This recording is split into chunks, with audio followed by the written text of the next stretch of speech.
Hi, it's Love again. And over the last 2 years, I've done an awful lot of research so I could heal myself.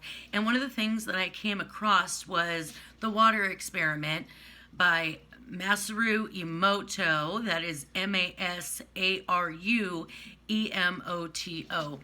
And now the basis for the study, there's a lot of sub studies involved in it, but the basis is he takes two identical samples of water, he separates them, he puts one in one room, he puts one in the other. In one room, he speaks loving words and high vibrational things to one sample of water. In the other room, he speaks hatred and anger to the other. And then he takes those samples of water and he puts them on sample trays and he freezes them, and then he looks at the crystalline structure. And on the crystalline structure of the water that love was spoken over, the crystals are beautifully well formed and perfect, and the samples from the water from the negativity room, they wouldn't form crystals.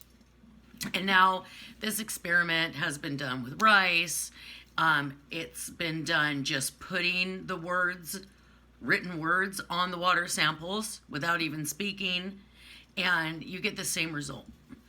And I started thinking about this, and I'm like, okay, hold on. So my body is 60% water. Well, I'm obviously not going to freeze my body, but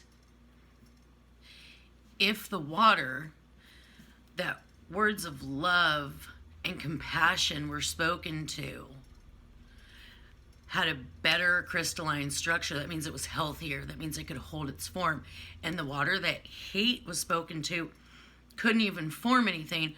So what does that mean, and what is the relation to that with my body, considering that my body is 60% water, my brain and my heart is 73% water. And I started thinking, it's not just important to speak words of love and compassion over myself to be positive, but it's actually having an impact on the molecular structure of my body. And because I do everything with scientific methods, so I started testing it on myself, because I'm an energy worker and I do those things, right? And so I would go through times where I only spoke positivity and only allowed positive words to be put on my body. And then I would note the differences between how I felt being positive and how I felt being negative. And there was very drastic results. It boils down to the shows that I watch. Because even what they're talking about, while it might be entertaining for me, is it healthy for my water? Is it healthy for my molecular structure? Is this vibration that this program or this music or this food that I'm eating where is it coming from? What is the structure of it? And how is that affecting my body? And if my body and my water is unhealthy and my brain is 73% water, how is that affecting my mental health? And how is that affecting the way I can process my trauma? Because if you think about it, there's a correlation there. If my brain is 73% water and I'm putting negative thoughts into my water constantly, that is going to affect how it functions inside of myself. And you can go on YouTube and you can Google all these studies by this doctor, and you're going to be amazed if you don't know what I'm talking about. I know one of my mentees, I was telling him about it and he had no idea. I told him to go look it up. And so I'm really careful what I put on my body.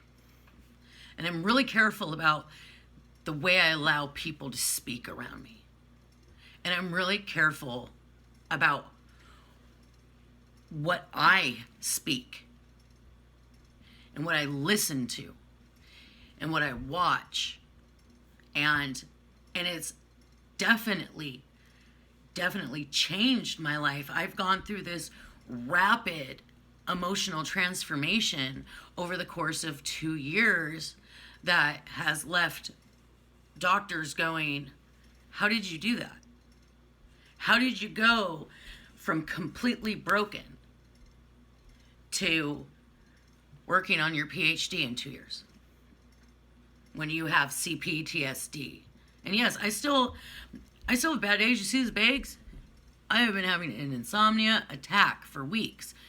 Okay, I just get through it by speaking kindness and love and giving myself space and making sure that those around me are doing the same thing. And they say that in recovery from drugs and alcohol, we have to be extremely selfish. Well, I think that in mental health, we need to be extremely selfish as well. Because if you're not positive for my life, why are you in my life? If you're constantly speaking negativity and I don't want to be like that, well, then I have to make a choice, don't I? Am I so lonely that I'm going to allow somebody to speak negative around my water?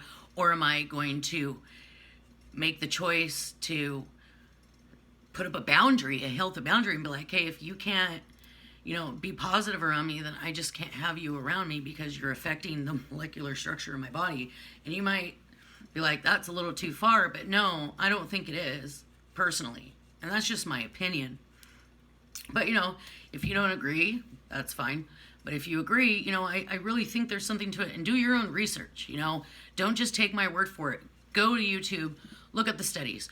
Go to the, there's so much studies on water and memory. All you got to do is Google water and memory. Look up water crystal structure. Look up rice experiments. Look up the water experiments, and you're just going to get bombarded. And these are scientific studies. This isn't just, garbage, right? So anyways, that's my thought for today. And be kind and give yourself space.